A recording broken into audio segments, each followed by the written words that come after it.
Inasar at nginitian lang ni Kai Sotto ang dating kakampi. Ginulat pa ang lahat sa kanyang buzzer beater. Japan B-League Day, Koshigaya Alphas laban sa Sendai 89ers. Sinimula ni Kai Sotto ang game sa isang assist. Nice find sa ilalim kay Martin. Maganda ang simula ng home team. Kumamada sila ng 9-0 run.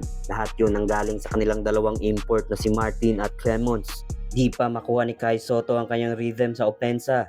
Parehong sablay ang kanyang first 2 attempts. Hirap ang Sendai sa depensa ng Koshigaya Alphas. 4-minute mark pa nila nakuha ang kanilang first field goal of the game.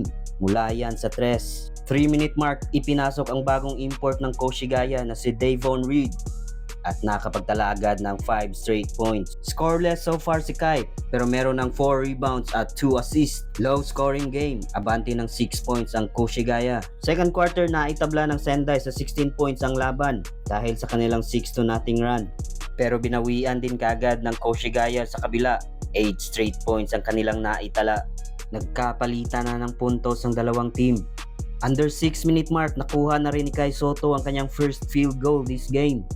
Nabigyan din ng bonus free throw si Kai. Yun nga lang ay mintis ang isang tira nito. Leading scorer so far ang import ng Koshigaya na si Martin. Papatapos ang first half, nagpakita ng napakagandang ball movement ang Koshigaya na nauwi sa driving layup ni Matsuyama. 36-31 heading into second half.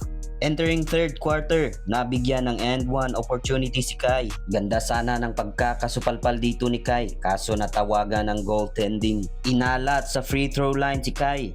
1 out of 4 lang ang naipasok. Nakuha ng Sendai ang kanilang unang lead this game dito sa third quarter dahil yan sa kanilang sunod-sunod na 3-pointer. At napa-timeout coach ng Koshigaya after nitong turnover na nauwi sa one-handed dunk ng kalaban. Napa-takeover ang bagong import ng Koshigaya. Dalawang magkasunod na trace ang binitawan. 2 seconds remaining sa third quarter. Inulat ni Kai Sotto ang lahat sa kanyang buzzer beater floater. Final frame, bakbakan ang parehong import ng dalawang team. Another Kai to Martin connection. Hype na hype ang dalawang big man. Shot clock down to 6. Kai goes inside once again. Paboritong bigyan ng bola ni Kai itong si Martin. Nasundan pa under 2-minute mark. After niya nabigyan ng crucial free throw si Kai at naipasok naman niya ang dalawang tira. Nagsilbing dagger shot itong 3-pointer ng kanilang bagong import na si Reed. Pero hindi pa tapos si Kai Sotto. Nagtala pa ng clutch block. Sinupalpal ang kanyang dating kakampi sa Yokohama at nginitian pa ni Kai. Hindi na magawang makahabol ng Sendai kaya panalo sa huli ang Koshigaya.